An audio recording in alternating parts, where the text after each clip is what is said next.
საქართველოს რეგიონული განვითარებისა და ინფრასტრუქტურის მინისტრმა დავით ნარმარიამ ჟურნალისტებს კახეთის რეგიონში მიმდინარე ინფრასტრუქტურული პროექტების მონიტორინგის შედეგები გააცნო. ministრის განცხადებით, კახეთის რაიონში სამინისტროს წარმომადგენლები ყვალის, თელავის, გურჯაანის, ლაგოდეხის, სიღნაღისა და საგარეჯოს მუნიციპალიტეტში მიმდინარე პროექტები შეისწავლეს. მისივე განცხადებით, მონიტორინგის შედეგად გამოვლინდა პრობლემები, რომელიც ძირითადად დაჩქარებულმა ვადებმა გამოიწვია ეს პროექტების განხორციელების ხარისხს აისახა. ministrმა ასევე აღნიშნა, რომ გამოვლენილია ორი ობიექტი, რომელზეც სარემონტო სამუშაოები არ მიმდინარეობს. ნარმარიას ინფორმაციით, სამინისტროს წარმომადგენლება 3 საგზაო ობიექტი, 7 ისტორიული ძეგლი, წყალმომარაგების 6 ობიექტი და სხვა ინფრასტრუქტურული პროექტები შეისწავლეს.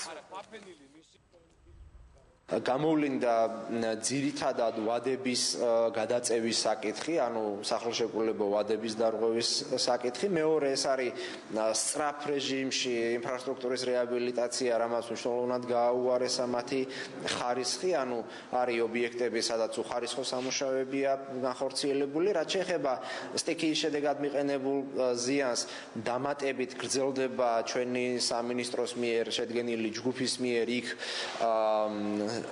ჩატარებული სამუშაოების შესწავლა, ასევე იმ საჭიროებების გამოვლენა, რაც მომავალში უნდა დაფინანსდეს.